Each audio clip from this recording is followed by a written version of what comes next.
आज मैं आपको एक ऐसी कहानी सुनाने जा रहा हूं जो सिर्फ एक किताब की कहानी नहीं है। ये उस लड़के की कहानी है जिसने समुद्र किनारे अखबार बेचे, जिसने गरीबी को देखा, जिसने असफलताएं झेली, लेकिन जिसने अपने सपनों को भी मरने नहीं दिया। ये कहानी है भारत के पूर्व राष्ट्रपति, महान वैज्ञानिक, missile man APJ Abdul Kalam की।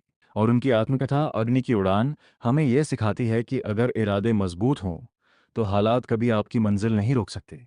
आज मैं इस किताब का सार आपको एक मोटिवेशनल स्पीच के रूप में सुनाऊंगा, ताकि आप सिर्फ सुने नहीं बल्कि महसूस करें और अपने अंदर की आग को पहचानें। साधारण परिवार से असाधारण शुरुआत दोस्तों। तमिलनाडु के एक छोटे से द्वीप शहर रामेश्वरम में एक गरीब परिवार में एक बच्चे का जन्म हुआ। घर में ज्यादा पैसे नहीं थे, लेकिन संस्कार बहुत थे। उनके पिता एक नाविक थे, साधारण, ईमानदार और आध्यात्मिक व्यक्ति। माँ एक दयालु महिला थी जो दूसरों को खाना खिलाने में खुशी महसूस करती थी। बचपन में कलाम साहब अखबार बांटते थे ताकि परिवार की मदद कर सकें। सोचिए दोस्तों, जो बच्चा सुबह सुबह अखबार बेच रहा था वही एक दिन देश का राष्ट्रपति बनेगा। क्या किसी ने सोचा था? यहाँ पहली सीख मिलती है, आपका जन्म कहाँ हुआ यह आपकी मंजिल तय नहीं करता। सपनों की शुरुआत कलाम साहब को बचपन से ही आसमान देखना पसंद था। उन्हें पक्षियों की उड़ान आकर्षित करती थी। स्कूल में एक शिक्षक ने उन्हें उड़ान के सिद्धांत समझाए। बस वहीं से उनके दिल में एक सपना जन्मा, मैं विमान बनाऊंगा, मैं उड़ान से जुड़ूंगा दोस्तों। कभी कभी एक शिक्षक, एक वाक्य, एक पल आपकी जिंदगी बदल सकता है। दूसरी सीख, बड़े सपने देखो, क्योंकि छोटे सपने इंसान के दिल में आग नहीं जलाते। संघर्षों से भरी पढ़ाई, उन्हें इंजीनियरिंग की पढ़ाई के लिए कड़ी मेहनत की, लेकिन आसान नहीं था। एक समय ऐसा आया जब उनके पास फीस भरने के पैसे नहीं थे। उनकी बहन ने अपने गहने गिरवी रख दिए ताकि उनका भाई पढ़ सके। सोचिए कितना विश्वास था परिवार को उस लड़के पर। यहाँ तीसरी सीख, जब परिवार आप पर विश्वास करता है तो आपको खुद पर दोगुना विश्वास करना चाहिए।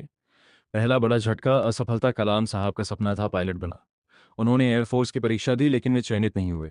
उनका नाम मेरिट में था, लेकिन चयन सूची में नहीं। वह पल बहुत दर्दनाक था। उन्होंने खुद को असफल महसूस किया, लेकिन दोस्तों यही वह मोड़ था जिसने उनकी जिंदगी बदल दी। उन्होंने खुद से कहा, अगर मैं विमान नहीं उड़ा सकता तो मैं ऐसे विमान बनाऊंगा जिन्हें दुनिया उड़ाएगी। चौथी सीख, असफलता अंत नहीं है, ये दिशा बदलने का अवसर है। इसरो में नई उड़ान। कलाम साहब ने भारत के अंतरिक्ष कार्यक्रम में काम शुरू किया।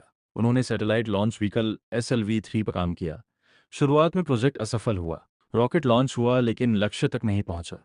पूरी दुनिया के सामने असफलता थी। मीडिया सवाल कर रही थी, लेकिन उनके वरिष्ठ वैज्ञानिक विक्रम साराभाई और बाद में सतीश धवन ने उनका साथ दिया। जब असफलता हुई, सतीश धवन ने प्रेस कॉन्फ्रेंस में कहा, यह हमारी जिम्मेदारी है। और जब अगली बार सफलता मिली, उन्होंने कहा, यह टीम की सफलता है। दोस्तों, ऐसा नेतृत्व बहुत दुर्लभ होता है। पांचवी सीख, सच्चा लीडर असफलता अपने ऊपर लेता है और सफलता टीम को देता है। अग्नि और मिसाइल प्रोग्राम। कलाम साहब को भारत के मिसाइल प्रोग्राम की जिम्मेदारी मिली। उन्होंने अग्नि और पृथ्वी जैसे मिसाइल प्रोजेक्ट्स को सफल बनाया। उनकी मेहनत, अनुशासन और राष्ट्रभक्ति ने भारत को आत्मनिर्भर बनाया। छठी सीख, जब आप अपने लक्ष्य को राष्ट्र से जोड़ देते हैं तो आपका काम पूजा बन जाता है। राष्ट्रपति बनने तक का सफर, एक वैज्ञानिक, एक साधारण इंसान देश का राष्ट्रपति बन गया। वे राष्ट्रपति भवन में भी उतने ही सरल रहे जितने रामेश्वरम में थे। वे बच्चों से मिलते, उन्हें प्रेरित करते। उनका मानना था, देश का भविष्य बच्चों के सपनों में छिपा है। सातवीं सीख, पद बड़ा हो सकता है, लेकिन इंसानियत उससे भी बड़ी होनी चाहिए। युवाओं के लिए संदेश। कलाम साहब हमेशा कहते थे, सपना वो नहीं जो आप सोते समय देखते हैं, सपना वो है जो आपको सोने नहीं देता। वे युवाओं से कहते थे, fail fast, learn faster, dream dream dream. आठवीं सीख, हर युवा के अंदर एक अग्नि है, बस उसे पहचानो।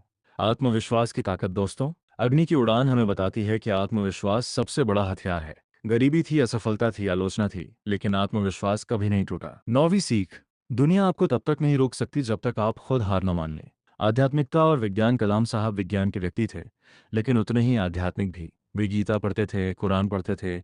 उनका मानना था, विज्ञान और आध्यात्म एक दूसरे के विरोधी नहीं बल्कि पूरक है। 10वीं सीख, ज्ञान का कोई धर्म नहीं होता। अंतिम संदेश, अपनी अग्नि पहचानो दोस्तों। आज अगर आप ये सुन रहे हैं और सोच रहे हैं कि मेरे पास पैसे नहीं, मेरे पास साधन नहीं, मेरे पास सपोर्ट नहीं, तो याद रखिए, रामेश्वरम का वह लड़का भी साधारण था, लेकिन उसके अंदर एक अग्नि थी। वही अग्नि उसे राष्ट्रपति भवन तक ले गई। समापन, एक आह्वान आज मैं आपसे पूछता हूँ, आपके अंदर कौन सी अग्नि है? क्या आप अपने सपनों के लिए रातें जाग सकते हैं? क्या आप असफलता से सीख सकते हैं? क्या आप देश के लिए कुछ बड़ा कर सकते हैं? अगर हाँ, तो आपकी उड़ान भी तय है। याद रखिए, आसमान सीमा नहीं है, सीमा आपके सोच की है।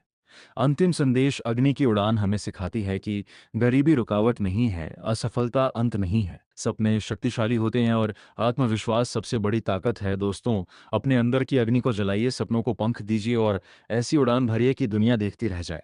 जय हिंद।